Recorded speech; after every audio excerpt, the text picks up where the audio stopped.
இருந்து நமது செய்தியாளர் ஹரி காத்திருக்கிறார். அவரிடம் பேசலாம். ஹரி, தமிழகம் முழுவதும் பல்வேறு ஆசிரியர் ஜாக்டோ அமைப்பை சேர்ந்த ஆசிரியர்கள் தங்களுடைய 15 அம்ச கோரிக்கைகளை நிறைவேற்ற கோரி போராட்டம் நடத்தி வருகிறார்கள். தற்பொழுது அவர்கள் அங்கிருக்கக்கூடிய இடைநிலை ஆசிரியர்கள் போராட்டத்தில் ஈடுபட்டு வராங்க. அவர்கள் முன்வைக்கக்கூடிய விஷயங்கள் என்னென்ன?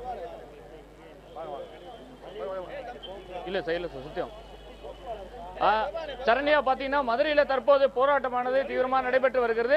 மதுரையில தொடர்ந்து 3 நாட்களாக இந்த போராட்டம் நடைபெற்று வருகிறது. இந்த போராட்டத்தில் தற்போது பங்கேற்றுள்ள சந்திரன் அவர்கள் நம்முடைய கேட்கலாம். இப்போ உங்க போராட்டத்தோட முக்கிய நோக்கம் என்ன? அதாவது நாங்கள் இது வரைக்கும் ஏற்கனவே ஜாக்டோ அமைப்பின் சார்பில் ஏறத்தாழ 5 கட்டமான போராட்டம் நடத்தி இருக்கின்றோம். இதுவரைக்கும் எந்த விதமான ஒரு பேச்சுவார்த்தை கூட கூப்பிடாத ஒரு அரசாகத்தான் இருக்கிறத தவிர அவர்கள் சொன்ன எங்களுடைய முக்கியமான கோரிக்கையாக இருக்கக்கூடிய நம்முடைய மத்திய அரசுக்கு இணையான ஊதியம் வழங்கப்பட வேண்டும். அதே போல தேர்தல் பரப்புரையிலே தமிழக முதல்வர்கள் சொன்னது போல புதிய பென்ஷன் திட்டத்தை ரத்து செய்ய வேண்டும். அதே போல அனைத்து ஆசிரியர்களுக்குமே மத்திய அரசுக்கு இணையான ஊதியம் வழங்கப்பட வேண்டும். இந்த மாதிரி பல்வேறு விதமான கோரிக்கைகளை நிறைவேற்றுவதாக கூறியிருந்தார். ஆனால் இதுவரை என்ன ஒரு கொடுமையான விஷயம், ஒரு ஜனநாயக நாட்டில் இருக்கக்கூடிய சங்கங்கள்லாம் போராடும் போது அவர்களை அழைத்து பேசக்கூட ஒரு வழி இல்லாமல் தான் நாங்கள் இன்றைக்கு நம்ம பள்ளியில் இருக்கக்கூடிய ஆசிரியர் எல்லாருமே வீதிக்கு போராடக்கூடிய சூழ்நிலையை தமிழக அரசும் நம்முடைய பள்ளிக்கல்வித்துறை உருவாக்கி இருக்கிறது. இதனால போராடி வருகின்றோம். இடத்துல இந்த போராட்டம் என்பது இன்று நடந்ததல்ல. சில ஊடகங்களில் பார்த்தீங்கன்னா தெரியும், ஏன் 5 ஆண்டுகளாக நீங்கள் சொல்லலன்னு சொல்லியிருந்தாங்க. நாங்கள் 5 ஆண்டுகளாக போராடி தான் வர்றோம். நிச்சயமாக நாங்கள் இன்ன வரைக்கும் நாங்கள் அதை பெறவில்லை.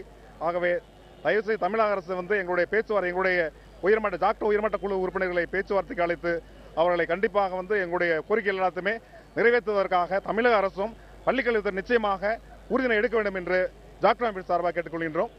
இல்லை, அடுத்ததாக நீங்கள் என்ன கோரிக்கையை முன் வச்சு இப்போ மாநிலத்தில் இருக்கீங்க, என்ன கோரிக்கை, இந்த கோரிக்கையெல்லாம் நிறைவேற்றப்படுறதுக்கு அடுத்து கோரிக்கை நிறைவேற்றலைன்னா அடுத்து என்ன செய்யலான்றீங்க? அடுத்த கட்டமாக என்ன பண்ணுறீங்க? ஓராண்டு காலமாக 4 கட்ட போராட்டத்தினை ஜாக்டோ பேரமைப்பு நடத்தி முடித்திருக்கிறது. ஓராண்டு காலமாக தமிழக அரசு பேச்சுவார்த்தைக்கு எங்களை அழைக்கவில்லை. குறைந்தபட்சம் பேச்சுவார்த்தைக்குள் அழைக்கவில்லை என்கிற நாகரிகம் அரசிடம் இல்லை. இன்றைக்கு 3 நாட்களாக தொடர்ந்து நாங்கள் மறியல் ஈடுபட்டுக் கொண்டு வருகின்றோம். இன்றைக்கு மாலைக்குள் தமிழக அரசு எங்களை பேச்சுவார்த்தைக்கு அழைத்து அந்த பிரதானமான கோரிக்கையான புதிய பென்ஷன் திட்டத்தை கைவிட்டு ஏற்கனவே உள்ள பழைய பென்ஷனை அமல்படுத்தும் என்கின்ற உறுதியையும் ஊதியக்குழு முரண்பாடு கலவதற்கான உறுதியையும் நிறைவேற்றுவார்கள் என்று நம்புகிறோம்.